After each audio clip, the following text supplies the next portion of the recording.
주일에 지지난 주일에 이어서 오늘도 믿음의 금메달리스트가 되라 라고 하는 말씀으로 계속해서 말씀을 전하겠습니다. 그러면 원래는 지난 주일에 계속해서 이 본문을 가지고 설교를 하려고 했는데 지난 주일이 민족 평화통일주일이라서 평화통일주일로 지키느라고 이렇게 한 주를 미루게 되었습니다.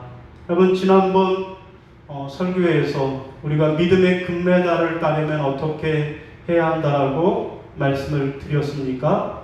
첫째로는 절제해야 한다라고, 곧 늘 깨어 기도하면서 우리의 믿음 생활에 최선을 다해야 한다라고 말씀을 했고, 두 번째로는 복종해야 한다라고, 곧 열심히 경건 훈련에 힘쓰면서 하나님의 말씀에 복종하는 삶을 살아야 한다라고, 그래야 믿음의 금메달을 딴다고 말씀을 드렸습니다.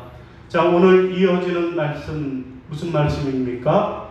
오늘 말씀도 믿음의 금메달리스트가 되라라고 하는 사도 바울의 권면입니다. 여러분, 바울이 운동선수들이 운동장에서 열심히 훈련하고 운동하는 모습을 보면서 그 모습을 가지고 우리의 신앙생활에 적용을 하고 있는 것입니다. 곧 저렇게 운동선수들도 금세 시들어질 그러한 승리의 월계관을 얻으려고 저토록 애쓰고 힘써서 훈련하는 하물며 우리는 저 영원한 믿음의 승리자가 되기 위해서라면 더 열심히 영적 훈련을 해야만 하겠다라고 하는 말씀이 오늘 본문의 내용인 것입니다. 자, 그러면 오늘 본문을 가지고 우리가 믿음의 금메달리스트가 되려면 어떻게 해야 할까요? 그러면 첫 번째로 오늘 본문은 목표를 분명히 해야 한다라고 말씀하십니다. 함께 따라하겠습니다. 목표를 분명히 해야 합니다. 목표를 분명히 해야 합니다. 자, 26절 우리 시온이도 같이 읽을까요? 시작. 그러므로 나는 다름질하기를 향방 없는 것 같이 아니하고 싸우기를 허공을 치는 것 같이 아니하며. 아멘. 여러분, 무슨 말씀이에요? 우리가 믿음의 금메달을 따려면 신앙생활의 목표가 분명해야 한다라는 말씀입니다. 여러분, 여기 보면 나는 다름질하기를 향방 없는 것 같이 아니하고 라고 말씀합니다. 그럼 여기 향방 없는 것에 해당하는 헬라어는 아델로스인데 목표가 없는 이라고 하는 뜻을 가지고 있습니다. 여러분, 그렇습니다. 여러분, 달리기를 할 때 달리는 사람은 무엇을 보고 달립니까? 저 목표점을 바라보고 달리기를 하는 것입니다. 이와 마찬가지로 사도 바울이 운동장에서 달리기를 하는 사람이 저 목표점을 바라보고 최선을 다하여 달려가는 것처럼 사도 바울 자신도 자신의 믿음의 목표를 분명히 하고 그렇게 믿음의 경주를 하고 있다라고 하는 그런 말씀입니다. 여러분, 우리가 공을 가지고 하는 모든 스포츠 종목은 공을 집어넣어야 하는 골대가 있습니다.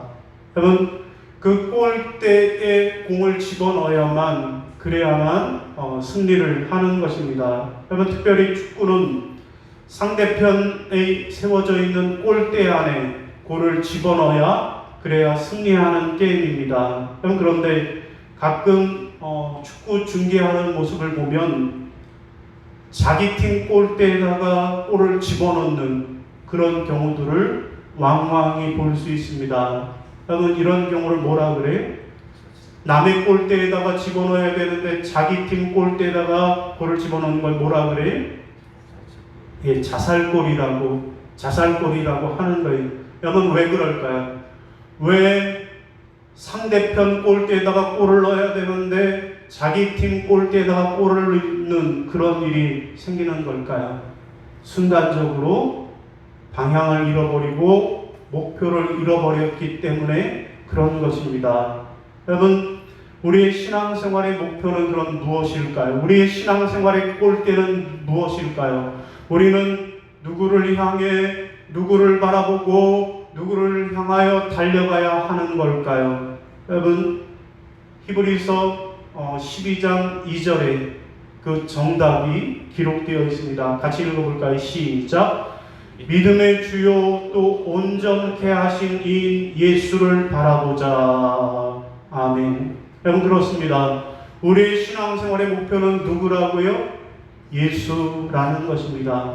우리는 예수 바라보고 예수 그리스도를 우리의 신앙의 목표로 하여서 열심히 신앙의 다름질을 해야 한다라는 말씀입니다. 여러분, 예수가 우리의 신앙생활의 목표가 된다라는 것 분명히 기억하고 그렇게 예수만 바라보고 신앙생활하는 여러분이 되시기를 바랍니다. 여러분, 이번 도쿄 올림픽에서 우리나라가 금메달을 몇 개 땄다고요? 6개를 땄어요. 그 중에서 양궁이 4개를 땄습니다. 여러분, 금메달 6개 중에 4개가 양궁에서 나왔어요. 여러분, 그 비결은 무엇일까요? 두터운 선수층과 체계적인 훈련, 또 협회의 아낌없는 지원, 그리고 한국인의 손재주 등이 여러 가지 이유로 꼽히고 있습니다. 그러나 전문가들은 이런 것만 가지고는 우리가 세계 최고가 될 수 없다라고 말합니다. 또 어떤 분들은 한국 사람들은 워낙 활을 잘 쏘는 민족이라고, 활을 잘 쏘는 DNA가 있는 민족이라고 말합니다. 여러분, 그러나 전문가들은 그렇지 않다라고 말합니다. 여러분, 양궁이잖아요. 양궁. 여러분, 국궁이 아니고 양궁이에요. 원래 유럽에서 출발한 종목이기에 양궁은 서양인의 체격에 맞게 그렇게 되어 있는 종목이라는 거예요. 이에 비해서 동양인들은 어깨에서 팔꿈치까지의 길이는 긴데 비해서 또 이 팔꿈치에서부터 손목까지는 짧기 때문에, 그래서 서양인 체형에 맞춰 있는 이 양궁, 이 활을 쏘는 데는 불리하다라는 거예요. 여러분, 그런데 한국인은 자기들의 체형에 맞지도 않는 운동인데도 불구하고 한국 양궁이 이렇게 성공을 했다라는 거예요. 여러분, 그 비결은 무엇일까요? 한국 양궁에 대해서 잘 아는 관계자들은 한국 양궁의 국가대표 선수 선발 과정, 곧 공정한 선발이 그 비결이라고 말씀합니다.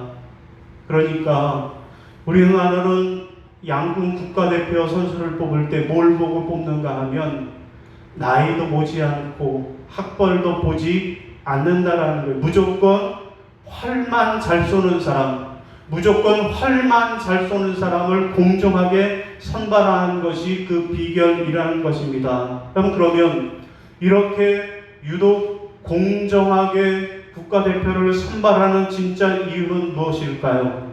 왜 그렇게 공정하게 선수를 선발하는 거예요?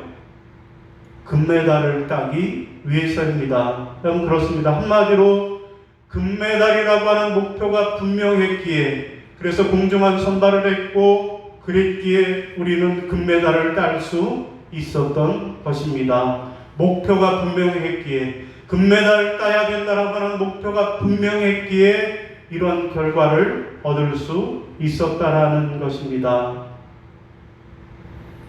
하나님께서 죄악의 도성 소돔과 고모라를, 소돔성을 심판하시기 위해서 천사를 보내셨습니다. 자, 천사들은 롯을 재촉해서 롯의 아내와 두 딸을 이끌어내게 하셨습니다. 그리고 천사들이 말합니다. 뒤를 돌아보거나 들에 머물지 말고 산으로 도망하여 멸망을 면하라 라고 말하였습니다. 이에 롯은 천사들의 경고를 듣고 가족들을 이끌고 앞에 있는 산을 목표로 하여 열심히 도망하여 구원을 얻었습니다. 그런데 롯의 아내는 뒤를 돌아보았다가 소금 기둥이 되고 말았다라고 성경은 말씀합니다. 여러분, 롯의 아내는 왜 소금 기둥이 되었을까요? 롯의 아내는 소돔의 타락한 문화에 젖어서 하나님의 구원을 바라보기보다는 소돔이라고 하는 세상의 만족에 목표를 두었기 때문에 그렇습니다. 생사의 순간에 오직 하나님의 구원을 바라보지 않고 세상의 쾌락을 목표로 했기 때문에 그랬던 것입니다. 여러분, 그러면 오늘 우리의 신앙생활의 목표는 무엇일까요? 여러분, 우리의 신앙생활을 하는 이유가 무엇입니까? 여러분, 어떤 사람들은 왜 신앙생활을 하세요? 그러니까 마음의 평안을 얻기 위해서예요. 교회 나오면 마음이 평안해져요. 그래서 교회에 나와요. 라고 하는 소리를 우리는 자주 듣게 됩니다. 또 그런가 하면 어떤 사람은 부자가 되기 위해서 나온다라고 합니다. 여러분, 그도 그럴 것이 우리가 전도하면서 전도지 나눔을 주면서 뭐라 그래요? 예수 믿고 부자 되세요. 예수 믿고 부자 되세요라고 전도하고 있기 때문입니다. 또 어떤 사람은 자녀가 잘 되고 건강하기 위해서라고 말합니다. 여러분, 그렇습니다. 우리가 예수를 믿으면, 우리가 예수를 믿고 신앙생활을 하면 마음의 평안을 얻고 건강해지고 자녀도 잘 되고 부자도 될 수 있습니다. 여러분, 그러나 이런 것들은 우리가 신앙생활을 하는 부차적인 목적입니다. 부수적인 목적이에요. 여러분, 그러면 우리가 예수를 믿는 진짜 이유, 우리가 예수를 믿는 근본적인 이유는 무엇입니까? 구원을 받기 위해서입니다. 여러분, 그렇습니다. 우리가 신앙생활을 하는 이유는 단순히 마음의 평화와 건강과 돈과 자녀가 잘 되기 위해서가 아니라는 거예요. 그것보다는 하나님 안에서 참된 행복과 기쁨을 얻기 위해서, 곧 구원을 얻기 위한 것이 우리의 신앙생활의 목표라는 것입니다. 우리가 구원을 얻으면 자연스럽게 평화도 얻고 건강도 얻고 돈도 벌게 되는 그런 복을 누리게 되는 것입니다. 사랑하는 성도 여러분, 믿음의 올림픽에서 금메달리스트가 되기를 원하십니까? 그러면 여러분들, 여러분의 목표를 분명히 하시기를 바랍니다. 예수 믿고 건강해야지, 돈 벌어야지, 예수 믿고 자녀가 잘 돼야지 라고 하는 것이 목표가 아니라 믿음의 주인 예수 그리스도를 바라보고 구원이라고 하는 신앙의 목표를 분명히 하셔서, 그래서 믿음의 금메달을 따는 여러분이 다 되시기를 주님의 이름으로 부탁을 드립니다. 자, 두 번째, 또 우리가 믿음의 금메달을 따려면 어떻게 해야 할까요? 두 번째로는 끝까지 최선을 다해야 하겠습니다. 따라하겠습니다. 끝까지 최선을 다해야 합니다. 끝까지 최선을 다해야 합니다. 자, 우리 디모데후서 4장 7절을 화면 보시고 읽습니다. 시작. 나는 선한 싸움을 싸우고 나의 달려갈 길을 마치고 믿음을 지켰으니. 아멘. 여러분, 무슨 말씀입니까? 우리가 믿음의 금메달을 따려면 신앙생활을 하다가 중간에 포기하는 것이 아니라 끝까지 신앙생활에 최선을 다해야 한다라고 하는 말씀입니다. 여러분, 사도 바울은 지금 자신의 죽음을 앞에 두고 나는 내 신앙생활에 끝까지 최선을 다했습니다 라고 고백하는 편지를 쓰고 있는 것입니다. 여러분, 이 고백은 참으로 부러운 말씀입니다. 여러분, 왜냐하면 많은 사람들이 자기 인생의 마지막 자리에 이르렀을 때 좀 더 열심히 할 걸, 좀 더 최선을 다할 걸 하면서 후회하는 사람들이 대부분인데, 이에 비하면 사도 바울의 이 고백은 아주 대단한 말씀이기 때문에 그렇습니다. 여러분, 여기 보면 사도 바울은 싸우고 마치고 지켰다라고 하는데, 여러분, 이것은 다 공통점이 완료형 동사라는 거예요. 싸우고 마치고 지켰다, 완료했다라는 거예요. 내가 믿음의 싸움에서 싸우다가 중간에 포기해서 도망가 버리지 않았다라는 거예요. 내가 신앙생활을 하다가 중간에 포기하고 그렇게 끝내버렸지 않았다라는 거예요. 내가 끝까지 내 믿음의 자리를 지켰다라고 그렇게 고백을 하고 있는 것입니다. 여러분, 이처럼 사도 바울은 자신의 신앙생활에 끝까지 최선을 다했다라고 말씀하고 있는 것입니다. 여러분, 오늘 우리는 어떻습니까? 사도 바울처럼 자신 있게 나는 내 믿음의 싸움을 싸우고 마치고 지켰노라고 그렇게 말할 수 있습니까? 바라기는 여러분 모두 여러분의 신앙생활에 끝까지 최선을 다하심으로 그래서 믿음의 금메달을 따시기를 바랍니다. 여러분, 이번 도쿄 올림픽을 결산해 보면 좀 예년보다 우리가 금메달이나 다른 메달 숫자가 작아서 순위도 많이 밀려서 조금 아쉬운 마음도 있습니다. 그런데 결산을 해보니까 유난히 4위가 많았다라는 거예요. 이번 올림픽에는 유난히 4위가 많았어요. 조금만 더 열심히 했으면 메달도 딸 수 있을 텐데 라고 하는 그런 안타까운 마음이 있습니다. 여러분, 높이뛰기도 4위를 했어요. 수영도 박태환 이후에 4위를 했어요. 철인 5종 경기도 동메달을 땄지만 같은 친구가 4위를 했어요. 그런가 하면 배구도 4위, 야구도 4위. 여러분, 4위한 종목이 너무 많다라는 거예요.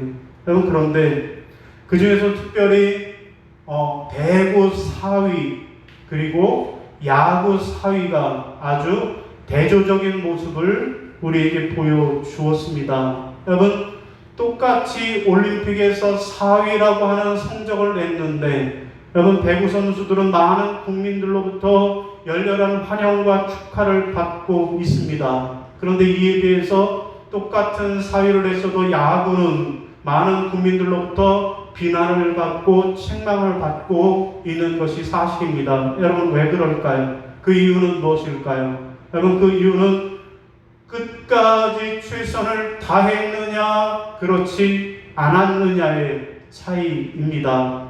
여러분, 우리가 잘 아는 대로 이번에 여자 배구 선수들은 끝까지 최선을 다했어요. 여러분, 화면에 보니까 우리 김연경 선수 같은 경우에는 허벅지에 그렇게 실핏줄이 터져서 이렇게 빨갛게 되어 있는 모습이 카메라에 포착되기도 했습니다. 그럼에도 불구하고 끝까지 최선을 다했다라는 거예요. 여러분, 사실 우리나라는 세계 배구 랭킹이 12위예요. 세계 12위예요. 그런데 이번에 올림픽에서 세계 6위를 꺾고 4위를 꺾고 3위를 꺾고 그래서 우리가 4위라고 하는 자리를 차지하게 되었다라는 것입니다. 여러분, 이에 대해서 야구는 어떤가요? 여러분, 야구는 우리나라가 지난 올림픽 챔피언이에요. 디펜딩 챔피언이에요. 방어전을 치르는 거예요. 그리고 세계 랭킹도 미국에 의해서 2위예요. 그런 나라인데 최선을 다하지 않고 저렇게 껌을 씹는 등 무성의한 태도를 보였다가 결국 4위에 그쳤기에 그래서 비난을 받고 있는 것입니다. 여러분, 그러면 베드로와 유다의 차이는 무슨 차이일까요? 여러분, 베드로와 유다의 차이는 중도에 포기했느냐 끝까지 믿음의 길을 달렸느냐의 차이라고 하겠습니다. 여러분, 하나님 편에서 보면, 주님 편에서 보면 베드로나 유다나 마찬가지예요. 실수한 건 마찬가지예요. 도끼는 객긴이에요. 누가 더 잘못하고 누가 더 잘못했다라고 할 수 없을 정도라는 것입니다. 아니, 어쩌면 베드로가 주님을 모른다라고 부인한 것이 주님 보시기엔 더 큰 상처였고 더 심각한 죄였는지도 모르겠습니다. 여러분, 그런데 베드로는 어떻게 했어요? 회개했습니다. 이에 대해서 유다는 어떻게 했어요? 후회했습니다. 여러분, 회개와 후회, 이 두 단어의 차이점이 무엇입니까? 여러분, 여기 회개했다라고 하는 말은 심히 통곡했다라는 말이고, 그리고 후회했다라는 것은 스스로 뉘우쳤다라는 말이 있는데 원어로 찾아보니까 통곡했다라는 것은 아주 울부짖듯이 가슴을 치면서 회개했다라는 거예요. 이에 비해서 뉘우쳤다라고 하는 말은 그저 후회했다라는 뜻으로 나옵니다. 여러분, 베드로는 자신의 잘못을 깨닫고 회개했기에 그래서 끝까지 믿음의 길을 달려갈 수 있었던 것입니다. 그러나 가룟 유다는 그저 후회했기에 중간에 포기해버리는 자가 되고 말았던 것입니다. 여러분, 오늘 우리는 어떻습니까?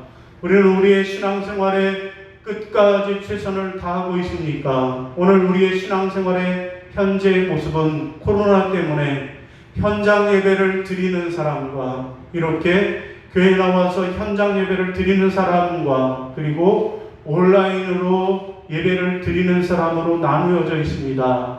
여러분, 둘 다 하나님의 앞에 예배하는 사람들입니다. 그런데 몸이 건강하고 갈급한 마음으로 예배를 사모하는 사람들은 이렇게 현장에 나와서 하나님 앞에 예배하는 것에 최선을 다해야 할 것입니다. 그런가 하면 몸이 건강하지 못한 노약자들은 그리고 여러 가지 이유와 사정으로 교회에 나올 수 없는 분들은 온라인 예배를 드리는 것에 최선을 다해야 합니다. 그러면 어떻게 하는 것이 최선의 예배를 드리는 걸까요? 먼저 현장 예배를 드리는 사람은 예배의 모든 순간순간마다 은혜를 사모하는 마음으로 모든 순서에 졸지 말고 딴짓하지 말고 집중해서 예배에 참여해야만 합니다. 왜냐하면 여러분, 우리는 예배의 인원의 10%만 나올 수 있다라고 하는 규정으로 우리만 나와 있는 거예요. 어떻게 보면 우리가 대표로 교인들을 대표해서 나와 있는 국가 대표 같은 그런 사람들이에요. 그렇기 때문에 내가 현장에서 예배 드릴 수 있는 은혜를 입었기에 우리는 이 예배에 더 집중하고 사모하는 마음으로 예배에 참여해야 할 것입니다. 여러분, 그런가 하면 온라인 예배를 드리는 사람들은 예배 드리기 10분 전에 미리 교회 밴드를 접속하고 그리고 기왕이면 작은 스마트폰보다는 TV에 연결을 해서 그렇게 모든 예배 순서에 집중해서 참여하고 그리고 예배를 드린 후에는 온라인 헌금까지 드려야만 할 것입니다. 여러분, 바라기는 여러분의 각자의 예배의 자리, 여러분의 신앙의 자리에서 끝까지 최선을 다하는 여러분이 되시기를 바랍니다. 사랑하는 성도 여러분, 믿음의 올림픽에서 믿음의 금메달리스트 되기를 원하십니까? 그렇다면 끝까지 최선을 다하시기를 바랍니다. 사도 바울처럼 믿음의 싸움을 싸우고 지키고 마치기까지 끝까지 포기하지 않고 최선을 다하여 신앙생활을 하시기를 바랍니다. 자, 오늘 말씀을 정리합니다. 여러분, 우리가 믿음의 올림픽에서 금메달을 따는 금메달리스트가 되려면 어떻게 해야 할까요? 오늘 본문은 두 가지 말씀합니다. 첫째는 뭐요? 목표를 분명히 해야 한다라고, 곧 믿음의 주요 온전케 하시는 예수만 바라보고 그렇게 믿음의 길을 달려나가야 하겠습니다. 둘째는 뭡니까? 끝까지 최선을 다해야만 하겠습니다. 사도 바울처럼 끝까지 내 신앙생활에 싸우고 지키고 마치시는 여러분이 되시기를 바랍니다. 그래서 우리가 장차 이제 올림픽에서도 경기가 끝나면 시상대가 있고 거기서 금메달, 은메달, 동메달을 주는 시상식이 있는 것처럼 우리도 이제 우리의 신앙생활을 마치고 하나님 보좌 앞에 서게 될 때 그때 주님으로부터 착하고 충성된 종아, 내가 구원이라고 하는 신앙의 목표를 분명하게 하고 중도에 포기하지 않고 끝까지 최선을 다했으니 내가 내게 믿음의 금메달을 주노라 하는 주님의 칭찬을 받는 그러한 믿음의 금메달리스트들이 다 되어 주시기를 주님의 이름으로 축원합니다. 예, 우리 자리에서 일어나셔서 결단 찬송 부르시고 축도함으로 예배를 마치겠습니다.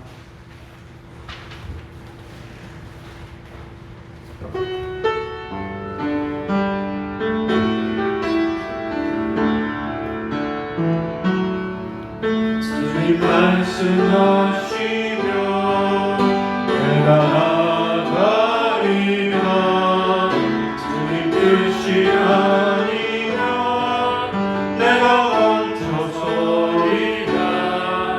나의 가고서는 너 주님 뜻에 있으니 주님 나를 이끄소서. 주님 말씀하시며 내가 나가리라.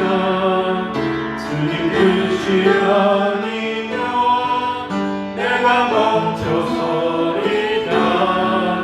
나의 가고서는 너 주님 뜻에 있으니 오 주님 나를 이끄소서.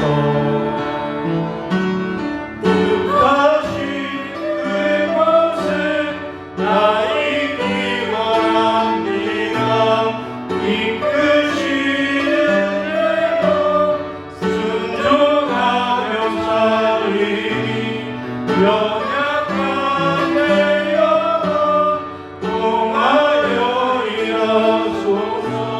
주님 나라와 그 뜻을 위하여 뜻하신 그곳에 나 있기 원합니다. 이끄시는 대로 순종하며 연약한 내 영혼 동하여 일하소서. 주님 나라와 그 뜻을 위하여 오 주님 나를 이끄소서.